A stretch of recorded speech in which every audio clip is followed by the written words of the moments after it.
अस्सलामु अलैकुम वरहमतुल्लाहि वबरकातुहू। दोस्तों, मैं अब्दुर्रहमान शेरानी अल्हम्दुलिल्लाह मैं एक अहम मसला और एक अहम चीज़ आपके सामने लेके हाज़िर हुआ हूँ। सोने के सिलसिले में, गोल्ड के सिलसिले में बहुत सारे हज़रात कन्फ्यूज़न के शिकार हैं उलमा इकराम कि हम जो है ना ज़कात किसके हिसाब से निकालें, 24 कैरेट क्या होता है, 22 कैरेट क्या होता है, 20 कैरेट 18 कैरेट वगैरह क्या होता है। तो सबसे पहले मैं आपको ये बता दूँ कि मैं कोई प्रोफेशनल यूट्यूबर से नहीं हूँ, इसलिए बीच बीच में कभी वक्फ़ा हो जाए तो माफ़ कीजिएगा। और इस वीडियो को काट पीट करके भी मैं नहीं डालूंगा, इतना मेरे पास कोई वो है नहीं, तो इसलिए बीच में थोड़ा सा वक्फ़ा भी हो जाए तो माफ़ कीजिएगा, ठीक है। और इस दौरान बीच में सुबहान अल्लाह पढ़ दें, आप मुझे माफ़ करें। लेकिन बहरहाल ये जो मालूमात है ये उलमा कराम के लिए, अइम्मा हज़रात के लिए, मौलाना हज़रात के लिए बहुत ही फ़ायदेमंद है इंशाअल्लाह। देखिए, सोने में क्वालिटी का जो मेयार होता है उसे कैरेट कहते हैं, नगीने में वज़न का जो मेयार है उसे कैरेट कहते हैं।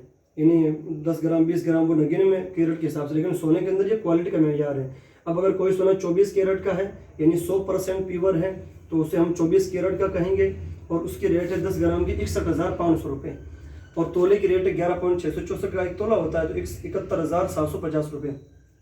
और अगर उस सोने में 8% मिलावट कर दी गई है, चांदी की या केडीएम की किसी भी चीज़ की, तो फिर वो सोना प्योर तो 92% रह गया और 8% मिलावट, तो अब उसका कैरेट हो गया 22 कैरेट का, ठीक है ना। उसकी रेट है 56,400 रुपये और 65,500 तोले की रेट है। अब ऐसे ही ये 22 कैरेट अमूमन वो सोना होता है, 90% अपने यहाँ यही सोना बनता है, 90 क्या 99%, इसलिए कि 24 कैरेट में जो गोल्ड बनता है वो गोल्ड बहुत ही सॉफ्ट होता है, धूप में जाने से या थोड़ा सा उसको दबाने से वो बिल्कुल चिपक जाता है। तो आजकल 24 कैरेट में तो बहुत ही कम बनता नहीं, आप यूँ समझ लीजिए शादो नादिर बनता है, लेकिन अगर कोई अच्छे पैसे वाला हो तो बनाता भी, इसमें कोई वो नहीं है। अमूमन गवर्नमेंट के हिसाब से और जो जिसका चलन है अभी वो 22 कैरेट का है, जिस पे हॉलमार्क का लगता है। और ये हॉलमार्क वाला काम जैसे जयपुर में या जोधपुर जैसे शहरों में अच्छे जो सुनार है उनके पास होता है। बाकी जैसे शेरानीबाद है या बासनी है या नागौर है या मकराना है या इन इलाकों में हॉलमार्क वाला काम यूँ समझ लीजिए 10% होता है, 90% नहीं होता है। इसलिए कि सुनार ये चाहता है कि मैं अपने ग्राहक को थोड़ा सा जाहिल रखूं ताकि मुझे कमाने का अच्छा मौका मिल सके, तो ये 22 कैरेट का होता है, ठीक है।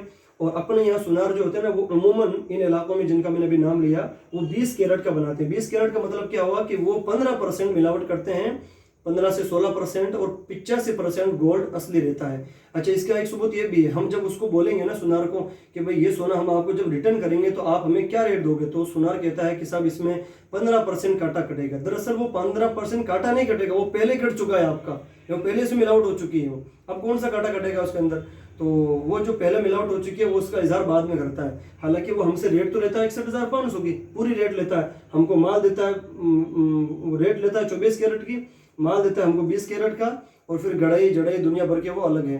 तो बहरहाल तो वो एक अलग मुद्दा है। तो 20 कैरेट का अमूमन अपने यहाँ सोना बनता है। 20 कैरेट सोने के 10 ग्राम की रेट है 51,250 रुपये, और उसी की तोले की रेट यानी 11.664 ग्राम का एक तोला होता है, इसकी रेट है 59,800 रुपये। तो जिनके पास में ये वाला सोना है, अमूमन अक्सर के पास में ये वाला सोना है, 90% के पास में, जो शहरों में रहते हैं उनके पास में शायद ये होगा, तो वो अपने अपने हिसाब से इसके हिसाब से कर लें। जैसे 59,800 है तो अब यूँ समझ 60,000, 200 रुपये कम है 60,000 के अंदर, तो 60,000 एक तोले के, 2 तोले के 1,20,000, 3 तोले के जो है 1,80,000, इस तरह आप कयास करके 2.5% के हिसाब से ज़कात आप निकाल लें। उलमा इकराम जो है ना इसको थोड़ा सा अच्छे से समझ लें, और जब कोई आपसे हिसाब पूछे तो आप इसी के हिसाब से आप उनको बताएं। एक बात और है, सोने के अंदर जो गढ़ाई होती है, जो जोड़ाई लगती है, यानी मान लीजिए हमने 1.5 लाख का गोल्ड बनाया, कोई आइटम बनाया 1.5 लाख का, तो अब वो 1.5 लाख की ज़कात नहीं निकलेगी, क्योंकि उसके अंदर तकरीबन 25,000 या 20,000 के आसपास तो सुनार की मेहनत लगती है जो हमें वापस नहीं मिलने वाली, तो उसके ऊपर ज़कात वाजिब नहीं है। ज़कात उसके ऊपर वाजिब है कि आपने जो सोना बनाया, अगर आज ही उसको आप बेचने जाएं तो सुनार उसके कितने पैसे आपको देगा, यानी उसका जो प्योर सोना होगा उसी के वो पैसे देगा, तो उसी सोना का उसी सोने की आपको ज़कात निकालनी है। अच्छा, एक बात और मैं अर्ज़ कर देता हूँ कि पहले बात तो हम मुसलमान भाइयों को इस सिलसिले में बहुत ज़्यादा लापरवाही है कि हम हॉलमार्क वाला गोल्ड नहीं बनाते हैं, और सुनार हमको डराता है कि 3% टैक्स लग जाएगा, ये डिगड़ा पूछ रहा, तो ऐसा कुछ नहीं। 150 रुपये लगते हैं हॉलमार्किंग के, और 3% टैक्स तो कोई बड़ी बात नहीं। जब आदमी लाख रुपए खर्च कर रहा है तो 2,000 रुपये लगाने में कोई उसको दिक्कत नहीं है, ठीक है। दूसरी बात यह है कि हम जब गोल्ड खरीदें हैं तो अपने सुनार से कहें कि हमें HUID कोड लगा हुआ गोल्ड दें। इसका ये होता है, अभी तो ये हाल में 5-6 साल से चल रहा है, लेकिन अभी 1 अप्रैल से गवर्नमेंट ने इसको कंपलसरी कर दिया है।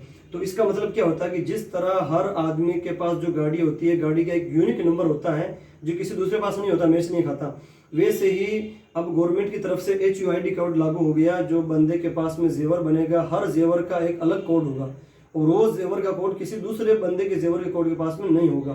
तो आपसे गुजारिश है कि आप उस कोड को, आप ये वाला जो है, ये वाला गोल्ड बनाएं और अपने घरों में थोड़ी बहुत बेदारी लाएं। और जो उलमा इकराम हैं या जो आम हजरात हैं, कोई भी अगर अपनी ज़कात निकालना चाहें तो अमूमन 22 कैरेट का और 20 कैरेट का। हाँ, अगर किसी के पास में बिस्किट है या डली है गोल्ड की बाहर से लाई हुई कोई आसमान जो यहीं से, और वो प्योर है, तो वो फिर 24 कैरेट के हिसाब से निकालेगा, इसमें कोई हर्ज नहीं है।